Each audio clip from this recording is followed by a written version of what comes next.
જય શ્રી કૃષ્ણ, જય માતાજી। હું સગુણાબેન આહિર સુરતથી આપ સૌનું મારા કિચનમાં સ્વાગત છે। આજે આપણે બનાવીશું ફરાળી સાબુદાણાની ટિક્કી।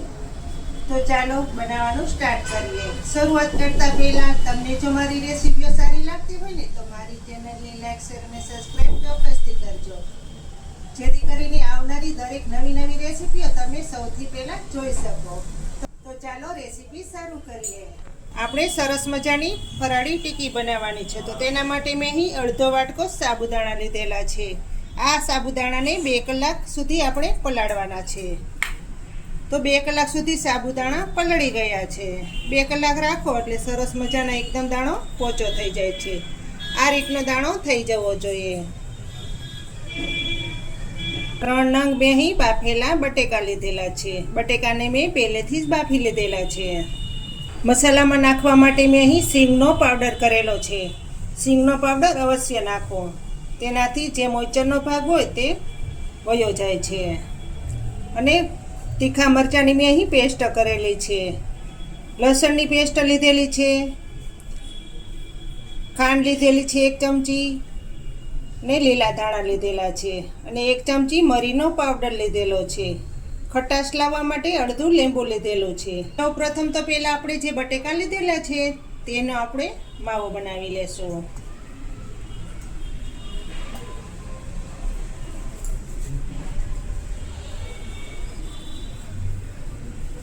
આપણે આ રીતનો માવો બનાવી લેશું। ગાંઠા બિલકુલ ન રહેવા જોઈએ। જો ગાંઠા રહી જશે બટેકાના તો ટિક્કી બરાબર નહીં બને।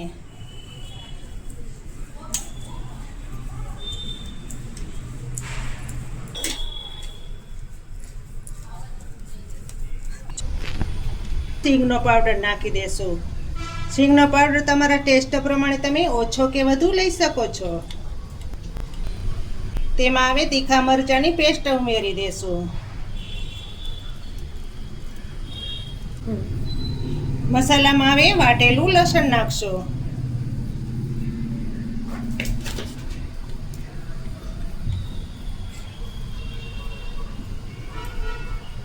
લીલા ધાણા નાખી દેશું।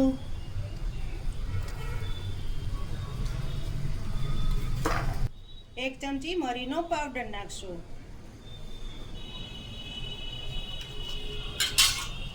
1 ચમચી ખાંડ નાખશો।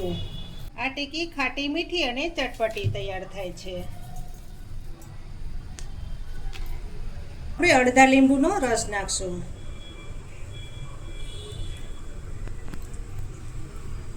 અંદરના બી રહેલા હોય તે આપણે કાઢી લેવાના છે। 1 ચમચી નમક નાખશો।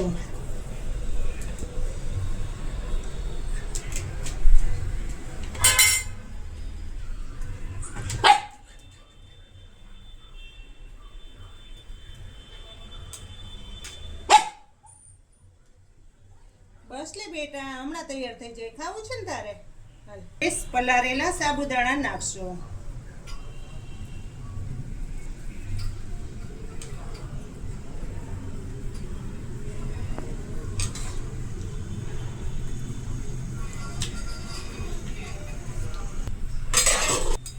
હવે બધું બરાબર મિક્સિંગ કરી લેશું।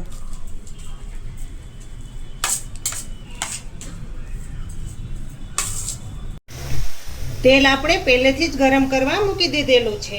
જુઓ, તેલ ગરમ સરસ થઈ ગયું છે। તો હવે ટિક્કી બનાવવાની શરૂઆત કરીએ।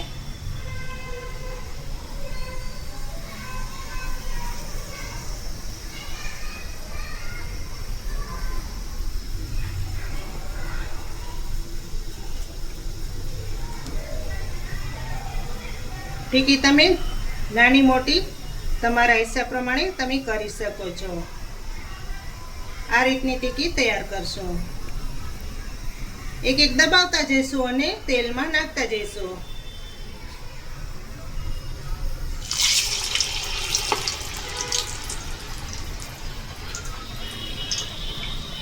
જો હાથમાં ચોટી જતો હોય માવો તો તેલ તમે લગાવી શકો છો। રીતની બનાવતા જઈશું અને તેલમાં નાખતા જઈશું।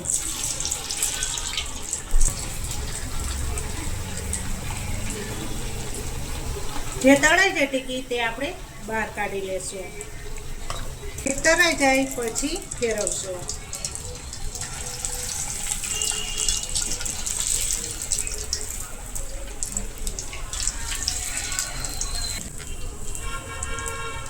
જો હવે ફેરવી લેશું. આ રીતની થઈ જાય પછી ફેરવી લેવાની. ફેરવવામાં ઉતાવળ નહીં કરવાની, નહીં તો સાબુદાણા નાખેલા છે એટલે અલગ પડી જાય. આ ટીકી તમે ગમે ત્યારે વાર પરબમાં ખાઈ શકો છો. એકવાર બનાવશો એટલે તમે વારંવાર ટીકી બનાવવાનો પ્રયત્ન કરશો. જોઈ શકો છો ને કેટલી સરસ ટીકી તૈયાર થઈ છે. જોતા જ ખાવાનું મન થાય તેવી ટીકી તૈયાર થશે.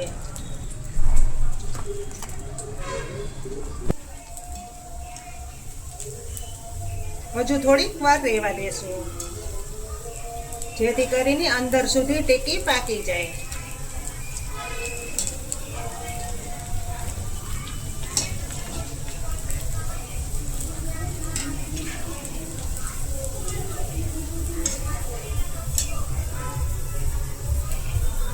આ રીતનો જારો હલાવીને બધું તેલ નિતારી લેવાનું. લગભગ આમાં તેલ બિલકુલ નથી રહેતું, એકદમ સૂકી સૂકી થઈ જાય છે. બધી ટીકી આ રીતની બનાવી લેશું. તૈયાર થઈ ગઈ છે સાબુદાણાની ફરાળી ટીકી. તો એક ટીકી ભાંગીને પણ જોઈ લેશું. જોઈ શકો છો ને, કટલેસ બનાવીએ તેના કરતાં પણ ટેસ્ટીમાં ટેસ્ટી ટીકી તૈયાર છે. એકદમ સોફ્ટ અને ફૂલેલી. આ ટીકી તમે નારિયેળની ચટણી સાથે અથવા ખજૂરની ચટણી સાથે ખાઈ શકો છો. ખૂબ જ સ્વાદિષ્ટ એવી ટીકી તૈયાર થાય છે. તો હવે સર્વ કરી લેશું.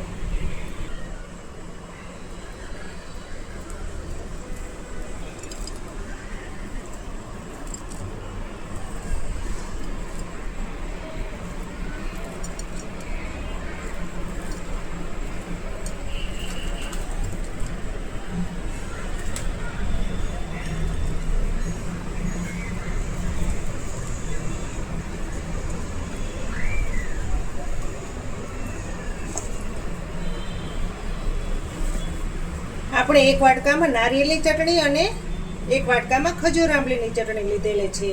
આ બંને ચટણી સાથે તમે ખાઈ શકો છો. ને નારિયેળની ચટણીની રેસીપી તમને મારી ચેનલમાં મળી જશે.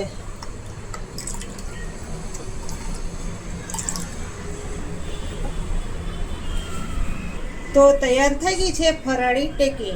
તમને જો ફરાળી ટીકીની રેસીપી સારી લાગે તો મારી ચેનલને લાઈક, શેર અને સબસ્ક્રાઈબ ચોક્કસથી કરજો.